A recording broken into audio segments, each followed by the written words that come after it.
My mom asked me to my face, if your dad and I were in an accident and your little brother is still in school, would you come back home and take care of him in our house? Like, you wouldn't have to pay for the house. We've already paid for it. But would you take care of your little brother? And I was like, yes, of course I would take care of him. What do you mean? I love my little brother.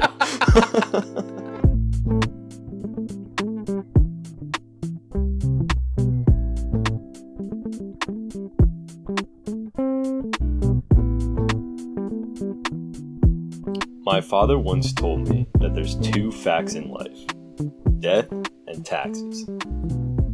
I'm gonna die, Eric's gonna die, Corey's gonna die. We're all gonna die, and it's just a fact. There's nothing you can do about it. Welcome back to the Better Friends podcast. My name is Johnny Corcoran. I'm Erich Feist. Welcome back. That's Johnny Corcoran speaking the freaking facts today, folks. We are talking about time management and death. Yes. Very uplifting topics. No, it's not as bad as you think. Start talking about the limited amount of time we have while we're alive, Johnny. I know you've been thinking about this. Yes. So ever since I read this philosopher Epictetus from ancient Greece, and his main stuff is about, I don't fucking remember. It's a hard book, okay? But one of his things that really hit me deep is that everyone's gonna die. And you have to accept that. It's a fact of life. There's never been someone who didn't die. And so the benefit of acknowledging that is that suddenly time becomes a much more valuable resource. If you don't think about death, you can be totally comfortable spending your days doing absolutely anything, and it doesn't bother you at all. But if you acknowledge death as a reality, suddenly the amount of time that you have on this earth is very limited and extremely valuable.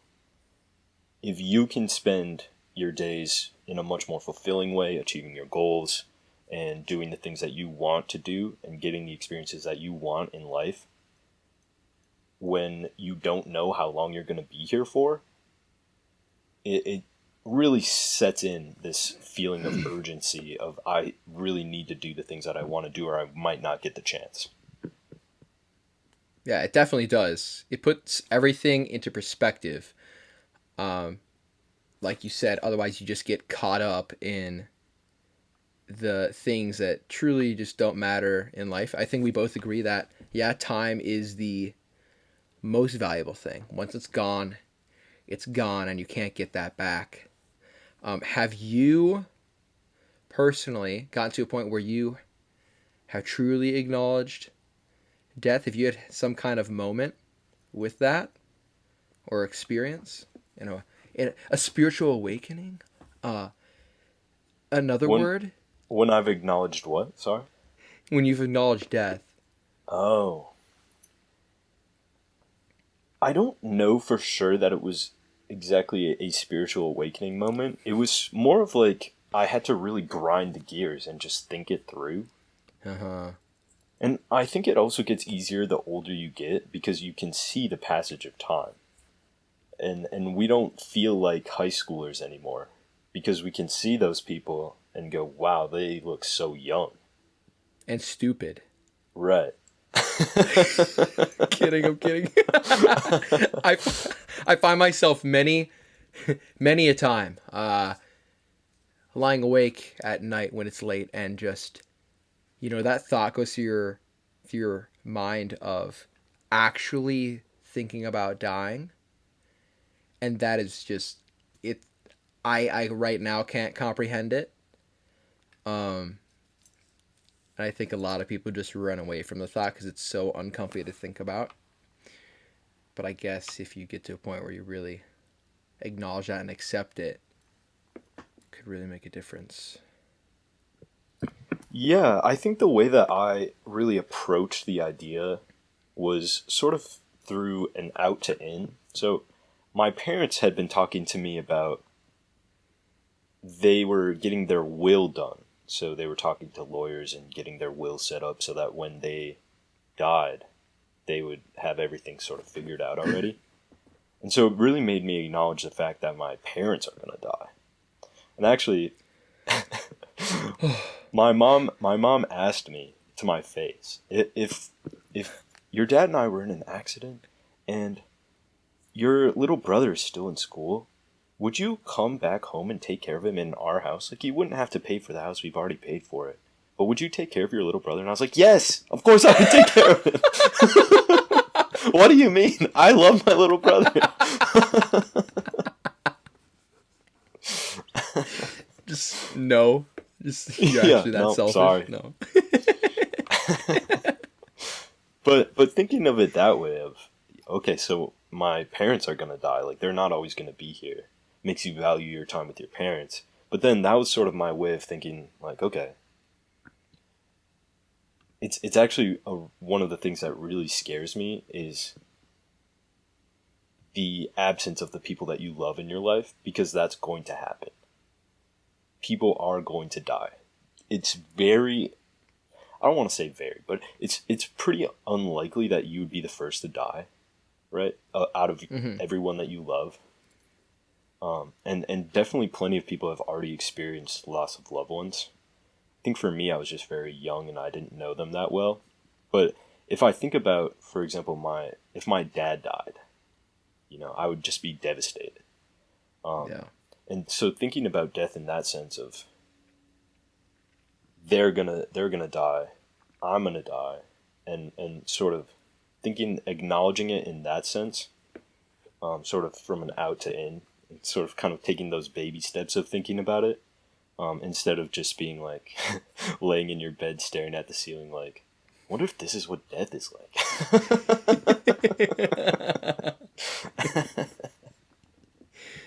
I think, acknowledging all that just leads to a more fulfilling life as well.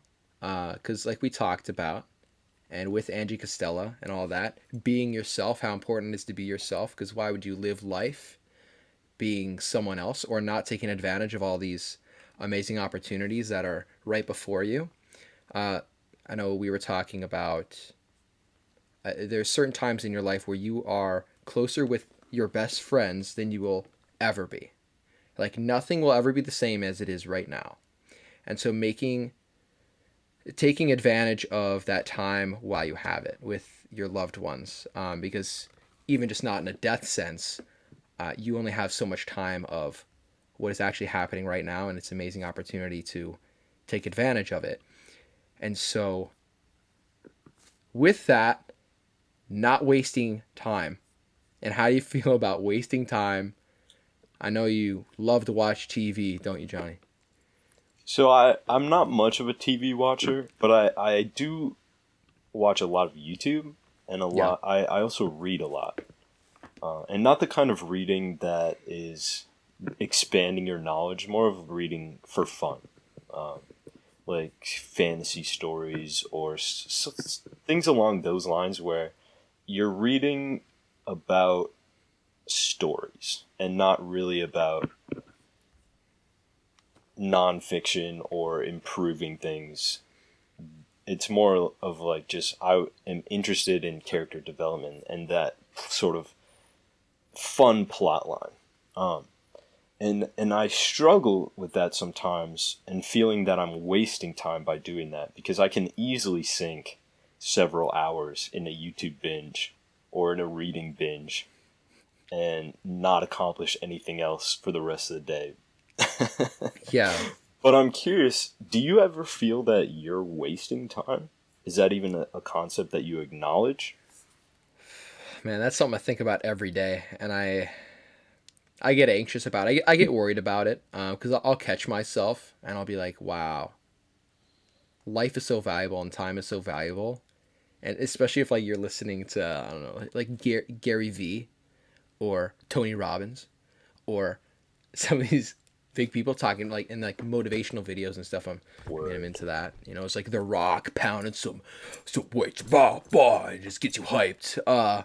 And you're like, wow, I should get off Instagram. But I mean, if I'm growing from whatever I'm doing, like usually if I'm watching a YouTube video, I like to try to make sure it's something I'm gaining something from it rather than just mindlessly watching it.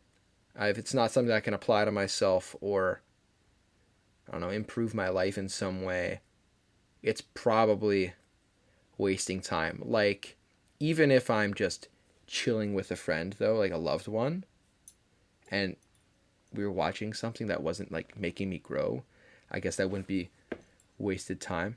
Um, I'm not really sure where exactly the line is, but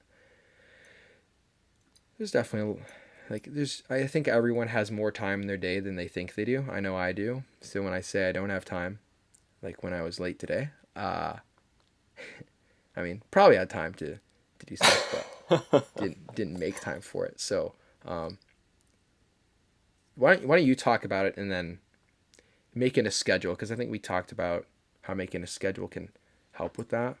Yeah, yeah. Because I struggle with the concept of rest. And Rest, yep. understand that rest is something that you need. It's normal for you to have periods of productivity and rest. Yeah. And those kind of need to alternate. But I am wondering if, for example, consuming content like reading for fun or watching YouTube for fun, and that's not in a growing manner, if that's really a good way to rest or not. I think that's the way that I tend to use a lot of my rest time in the day, and maybe in that is sort of wasteful in that it's not as efficient as other forms of rest. Um, for example, we talked about meditating, and that's something that we have both pursued, partaken in, attempted, tried to Me figure out lightly, to some yeah, extent. a little bit. Um, and how that can be a really good way to let your mind actually rest. So, I'm curious though, how was your meditation like? What kind of an experience was that for you? The times I've tried meditating, I think I've just gotten very bored. So the times I've tried, and I haven't really tried, but the times I've tried, I haven't really enjoyed it. I think something that's kind of meditation like for me would be some kind of physical activity like going on a bike ride or like walking in the woods or like something like that. I'd be more geared toward than um, sitting down and clearing my mind and focusing on breathing. I think that's something. I think it's just a sign that it's something I need to work on. But do you enjoy meditating? Yes. So, I think we should actually talk a little bit about what meditation is and what you're actually trying to do. Because it's not like Yeah, you just sit cross legged and put your hands in right. some weird lotus pose and then go, That's not what it is, really. Yeah. What you're trying to actually do is stop your brain from jumping around. Because usually your brain is either having a constant monologue or jumping from thought to thought. You might be thinking about, what you have to do tomorrow, what you have to do today, what you wanted for dinner, or what happened last week with your mom. Like you could be thinking of all Hmm. kinds of different stuff, and your brain just kind of jumps from spot to spot. So when you're meditating, at least for me, what I do is I try to focus entirely on my breathing. And then whenever you notice your mind start to wander, so whenever you start thinking about what you ate for dinner or how hungry you are, you have to refocus back on your breathing. And it's kind of a focus exercise almost. And in doing that, you're sort of silencing the erraticness in your brain, and it helps me at least to calm down and feel a very peaceful sort of afterglow after you spend, like 15 minutes or so meditating. That's amazing. The focus part there is huge. I know I could definitely improve my focus as a lot of people will. Again, with the whole consuming content thing, it just makes us mindless zombies. Just again on Instagram and TikTok. Helps you be present too, I'd say. I did really like what you were saying though about how you can also find a similar sort of grounding feeling from going outside and really intaking nature or by working out, because I've definitely experienced the same thing. I was addicted to working out for a while because of exactly that feeling of sort of you're focusing so hard on straining your muscles that you're not thinking about a lot of other stuff that's going on. Yeah. I wasn't thinking about the pile of homework that I had to do, and I was just busting weights and getting fit. Yeah. Or when you're outside and you're taking in a magnificent view and you're just enjoying it in its completeness and being in that environment without any of the worries or cares of the day to day going on in your head. You can just take in the majesty of nature. I definitely like that a lot. I think these are much better ways of rest, for me at least. And there's something that's a lot easier to schedule as well. I know you had mentioned that earlier, of how you can, there's a very limited amount of hours in the day. And so if we spend, let's say, 9 hours working, 9 hours sleeping, that only leaves us with about 6 hours left in the day of time for ourselves. And so if you go on a YouTube binge for 3 hours, now you only have 3 hours left to yourself. And you still have to eat, shower, do laundry, and suddenly all of those hours are gone and it's tomorrow. That really puts it into perspective. That Yeah. really does. Just how limited your time is. I think that'd be helpful for a lot of people too, to really put it into perspective that if you just keep going the same way you're going right now, of how you're using your time, and this just happens long term, looking at how much time you're wasting, how much more time you could have doing the things that you enjoy, and then you'll start realizing, oh, maybe I do have more time than I thought I did. Right. Something I'm wondering for you, when do you feel most present, Johnny? Most present. I feel most present when I'm spending time with other people, and I'm really focused on the interaction, right? So oftentimes when I'm by myself, I'll find myself jumping around, thinking about all kinds of different things. What's going on in my social life and the future, what my plan is for the future, what happened, like conversations that I recently had, and just replaying them over and over again. And really not present in the moment. But when I'm with other people, I find myself being focused on my friends, on the interaction, on not exactly being an entertainer or trying to make everybody laugh. That's definitely a part of it, but I think really being more focused on the interaction being enjoyable for everyone. And that's when I really find myself most in the moment. Other than like what we mentioned earlier of when you're standing on top of a mountain and just gawking at the sight. You can't Breathing really in the beat air that. in the Rocky Mountains. Yeah. What about you, Eric? When are you most in the moment?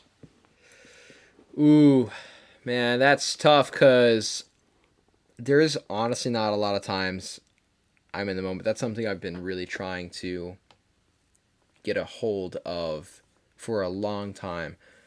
So I went to Norway to study abroad for like 3 months, and in that was like 2 years ago.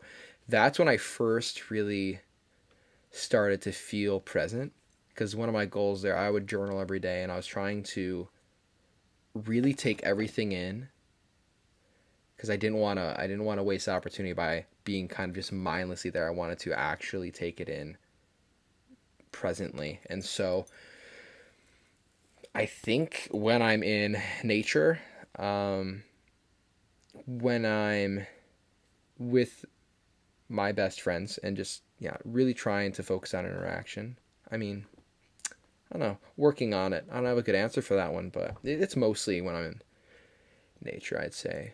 I guess kind of alone and just appreciating what's before me. For sure. Yeah. I wanted to talk a little bit more about scheduling in detail because it's something that I've really struggled with my entire life. Mm-hmm. Like you say you struggled being in the moment. I've really struggled with not procrastinating. That's definitely been a key theme of my life is getting things done right before they need to be done. Mm-hmm. And it's worked out so far, but it's very, very stressful. It is. And you sort of build up this weight on yourself that doesn't need to be there, and it just stacks and stacks and stacks until you finally do the thing that you've been putting off, which makes you wonder why you were putting it off in the first place. It's not logical, but it's just a bad habit, I guess. Yeah. And so I wonder if doing these sorts of scheduled rests, these things where instead of just signing up for a YouTube binge for an indeterminate amount of time, you meditate for 15 minutes, or you go for a hike that'll take you about an hour, or something along these lines where you are setting aside time out of your 6 hours to rest, but then you're also allowing yourself time to get done the stuff that you need to get done. If that makes sense. You're giving yourself time to work towards your goals. How do you envision yourself scheduling in order to stay productive when you only have a very limited amount of time? That's huge what you just said about scheduling time like for rest and all that. So when you're scheduling, you shouldn't just be scheduling the things you have to do. You should be scheduling the things you want to do and that you'd like to do. Like scheduling your perfect day. I talk about Dr. Jordan Peterson. He talks about exactly what I just said. The things you need to do, the things you'd also like to do, your perfect day. Because otherwise, it's just your schedule becomes a to-do list, and you're not going to want to do that. And it needs to be realistic too. I think of how much time you need to do something. That's something I struggle with. Like, oh yeah, like if I wake up half an hour before I gotta be to work, like that's plenty of time. And then 45 minutes to an hour later, no, that went out the window. What do you think? I totally agree. One thing that I like to do when I'm actually sticking to a schedule is to put it in like a variable time slot, which is sort of like an hour, let's say. If you're scheduling to the hour, however you're doing it, put in a time slot for you to make up for something that you missed. Like if I said that I was going to work out an hour in the morning, but I woke up late, so I wasn't able to do that because I had to go to work, then I would be able to still get that in by sliding it into my variable time slot. Or it can also be just to do something that popped up in the day, or something fun for yourself if nothing pops up or you got everything done when you did. And I think that is a really smart thing for me, at least, so that I am still able to keep on my schedule and I don't feel like I've messed it up or failed maintaining my schedule. But I think this idea of scheduling rest will be really helpful for me, and I'm excited to actually try it out and make a schedule. Because I really only had this thought about having 6 hours in your day. I really only thought about that recently, so I haven't turned that into a schedule on paper yet and how I actually want those 6 hours to look. I've only become aware of it right now. So I'm kind of excited to see how this will go. I did have a schedule this summer, and it was really easy to maintain it because I didn't have a lot of stress going on and I had a lot of time. So it was easy for me to maintain it because of that. Whereas now I find that my work ends up bleeding into my time for myself because we both hate our jobs, to be honest. I'm doing manual labor at Target, and Eric is working doubles every day of the week to cover for his high schoolers at Dairy Queen. And we're both miserable. Well put. Well put. And one thing that I've been really feeling recently is that when I come home from work, oftentimes I just crash. And so I end up losing a good chunk of my 6 hours to recovery time of trying to build up energy after powering through 8 hours of work that I hate. Yeah, it just drains you from every aspect of your life. Yeah, yeah. And not that willpower is really a gauge that, like a gas gauge, but I feel that after powering through 8 hours of work, it's not that easy for me to power through other stuff that I don't really want to do. Yeah, it's just,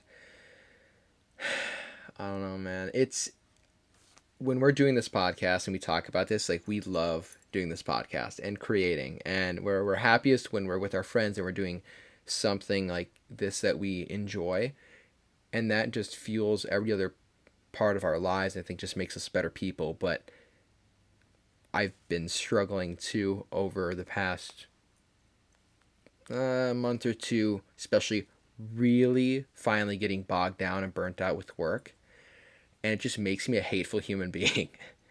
And so it's, I think where, again, the schedule comes in, and that can save you,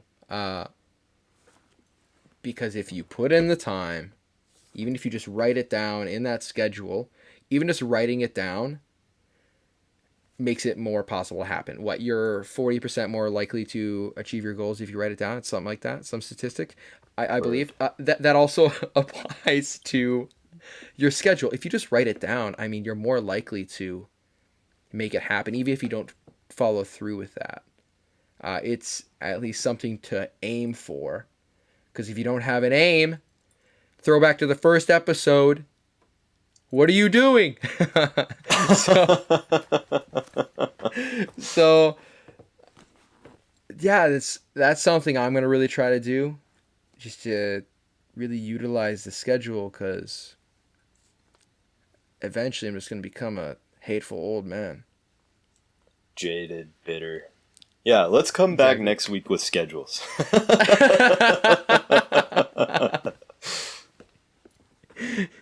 Absolutely. That's going to be it for this one. Thank you all for watching this episode. We are available on Spotify, YouTube. Who knows if we're going to do streams on Twitch. We're experimenting. Trying to get on Apple Podcasts. Got rejected. We're going to see what happens with that. And we're going to be on Facebook very soon. We're testing out a lot of stuff, and very exciting things are happening. Thank you, Kyle Shiro, for our new intro and outro music. Thank you, Mara Halvorson, for our branding. Bless up. Bless. We love you so much. Thank you all for watching the Better Friends podcast. We're going to see you next Monday. Thanks for watching. Peace.